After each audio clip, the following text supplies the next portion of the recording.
you guys know about PayPal Mafia. It's like Elon, Peter Thiel. I think Reid Hoffman might have been a part of that as well. They started PayPal. It's pretty catchy.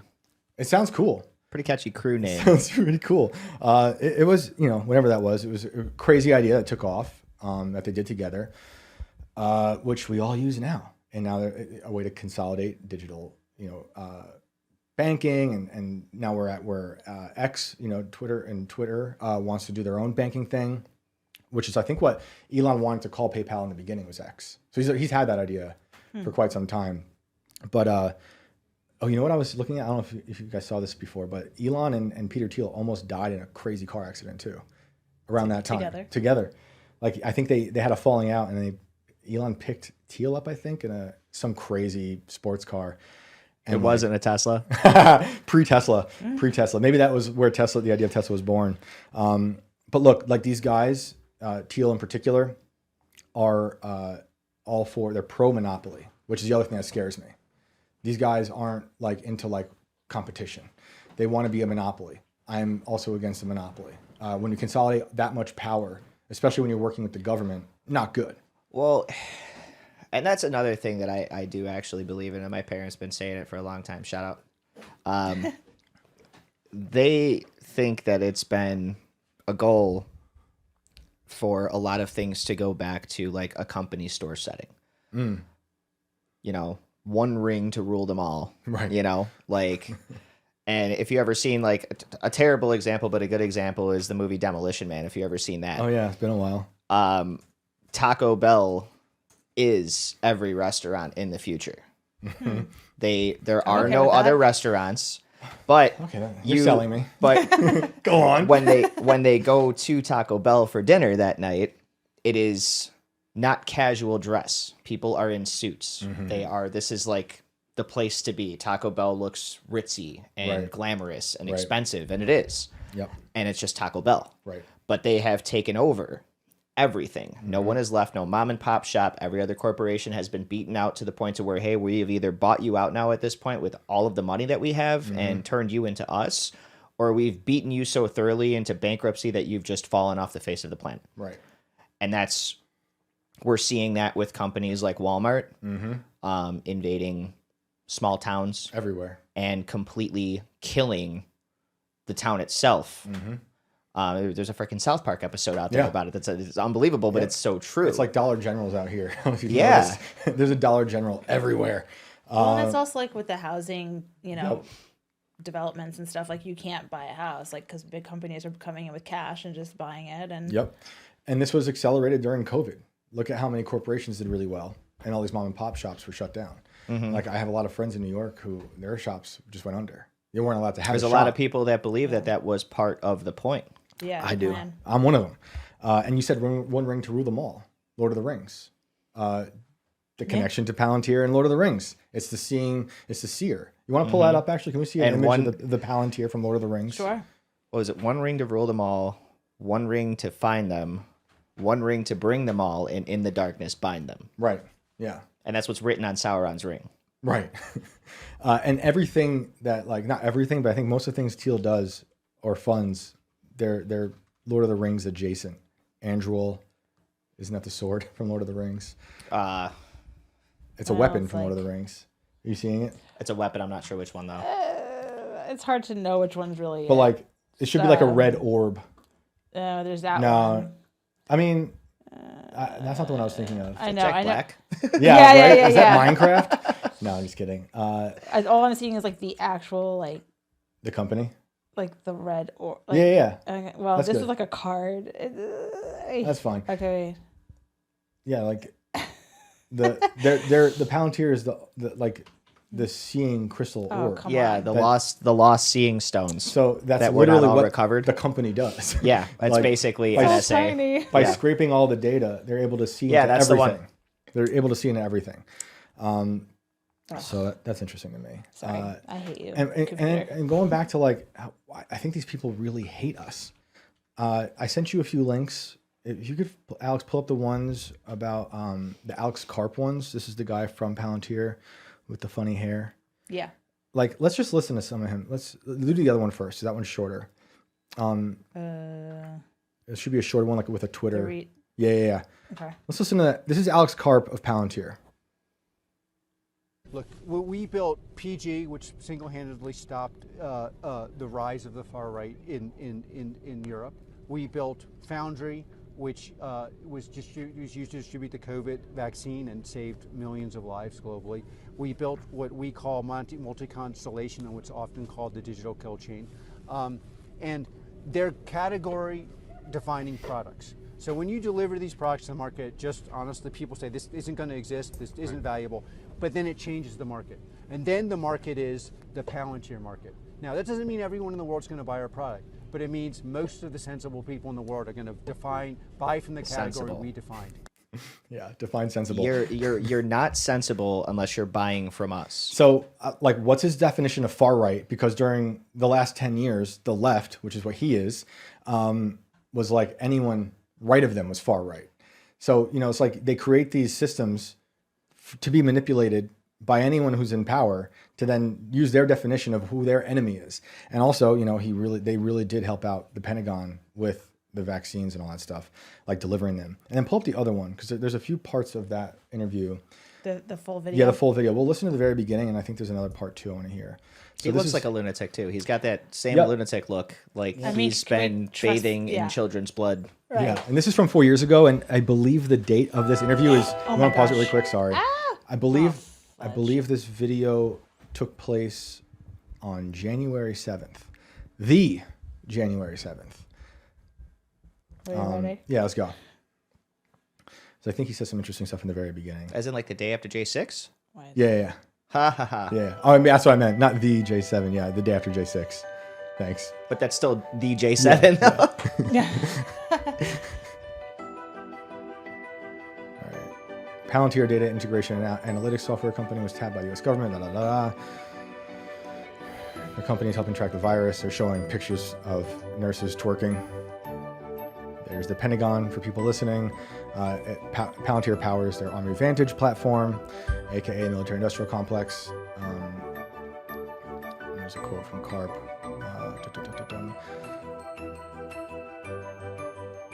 All right, let's hear from Alex Karp.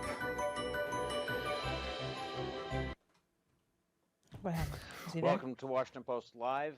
I'm David Ignatius, a columnist for The Post. This morning, we're joined by Alexander Karp, the chief executive of Palantir Technologies, Pause it really quick. a leading. Like this guy needs a hairbrush. I just find this fascinating to in terms of like what I was saying about the rebrand of these people and why they hate you. And I don't believe anything they're saying now. All they do is rebrand to survive, to keep doing this stuff. This is how he feels. Let's hear it. Data analytics company in Silicon Valley. We're going to be talking about Palantir's role in trying to work with the terrible problem of COVID-19 and other issues involving data analytics. But Alex, first I want to ask you to begin by talking about the news that's on every viewer's mind, and that's the storming of the U.S. Capitol building yesterday. What are your own thoughts? Well, we began to build Palantir almost 17 years ago with a focus on strengthening U.S. and Western institutions to support democracy and make all of our lives better. So by reducing terrorism and increasing civil liberties. And when I see what happened yesterday, and honestly, when I watch the inflammatory tone of some of our elected leaders that led to this, it's quite concerning, and I would say also depressing. As a citizen of the U.S., but also as someone who's been pretty actively involved in national security and some of the more important parts of protecting democracy, it severely corrodes trust in the government. It damages the view that our allies and very competent non-allies have of the promise of American democracy. And I really hope that all leaders of all parties get their act together And there's a disobedience, a disagreement is crucial to democracy. It's what makes living in a democracy so special. But there's a line where we begin portrayals that corrode the very institutions that preserve this discourse, and that line was crossed. And those of us who've played a crucial role in the enforcement of law, especially, need to speak up. And it's also something, by the way, if there's a lot that America has to do to bolster its defenses, but if we're going to have these kind of events, it's very hard to have strong national security because the internal structures are just won't support it, and the charisma of the American project will be tarnished, and was tarnished by these events. That's a good description of the national security cost that we paid for. I can pause it there what for a sec. happened yesterday. He does go on to say like he agrees with taking Trump off of platforms, because at this point he was then suspended from all the accounts like Twitter. But he weirdly tap dances around it because he's trying to also sound like he's not one way or the other, but clearly he sees Trump as heinous at this point, and that the whole thing was like a mess. And look, J6 had its issues, but this guy has always been a leftist and a Clinton voter. So I don't trust it at all. And if you want to go to 24 minutes in, I forget what he says here, but I remember thinking something was interesting about it. Pause it real quick. That's the other thing I was going to say. National security almost never means our security, by the way. When these people talk, it always means like their security. Yeah. Like they never really care about us. And he'll say in other interviews, we've done this and that to help save people, things that he can't talk about. And I'm sure that might be true. But they never really care about the people. They care about maintaining power and keeping themselves safe. Well, yeah. And I mean, when you consider like the Espionage Act and things like that, and whistleblowers and things, I mean, yeah, some of that stuff that's done is a crime, but it was because it was made a crime against the government. And it's like, they will take you to court under this act and say that you yourself are a threat to national security, even though you're a national trying to expose some of the stuff that's going on. You have now become a threat to national security for trying to do something about it. You can only imagine what he thinks about Assange. Someone who I look up to what he did because he was looking out for the people. And there's debates on if he exposed certain things he shouldn't have, which I think have been mostly debunked, and he didn't. But this is what they mean.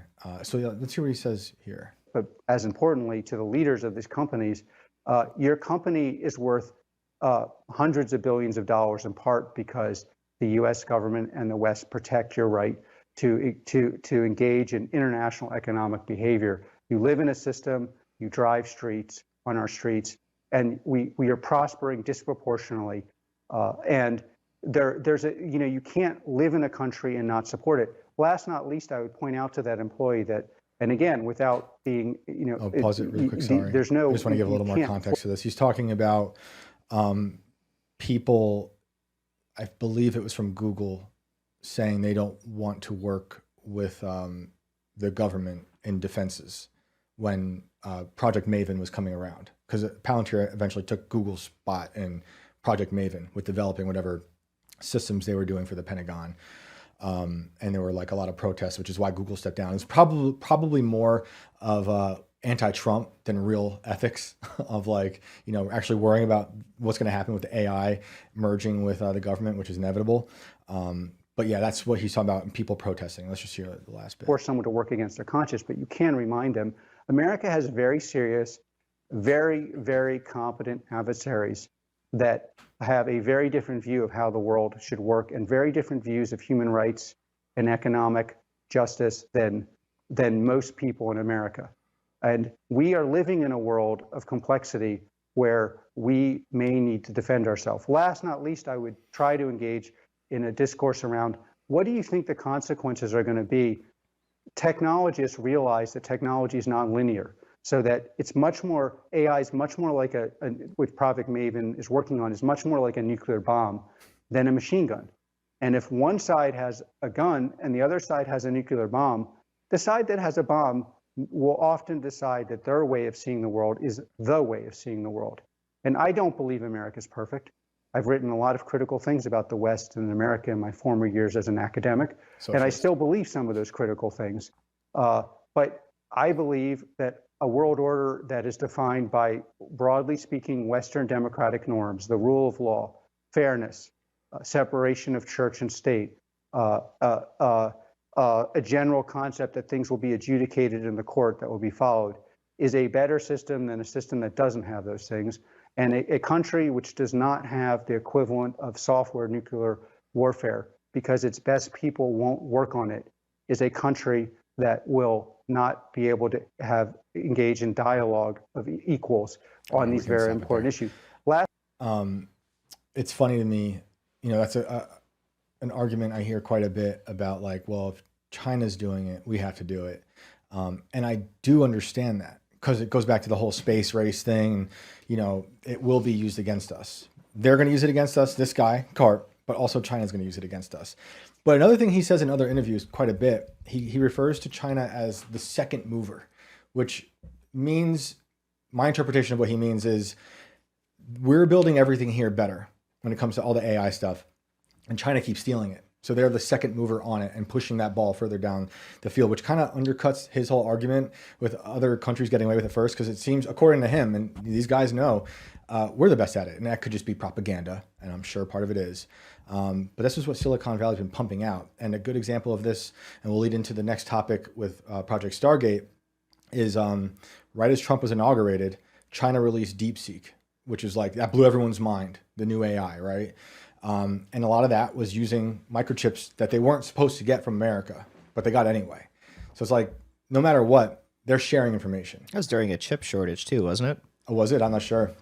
You said this was, yeah. It was during pandemic. So yeah. Well, it just happened.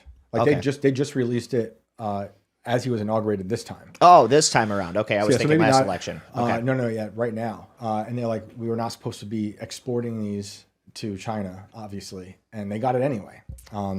It's kind of funny to think about that now. The chip shortage in general happening 4 years before the birth of and release of full AI across all platforms, along with full competitors ready to do battle. Is this the reason why said chip shortage? Yeah. Maybe they sucked all of these up just for AI and said, oh, hey, there's a chip shortage. Just like they did for masks. Blamed it on, Xbox and PS5 releasing consoles, and we don't have any chips, and we don't have any graphic cards and GPUs. You need all of this stuff in order to run AI correctly and effectively. Oh, and it's getting crazier what they're building, what the supercomputers they're building to pump these out faster and stronger. It's going to get crazy.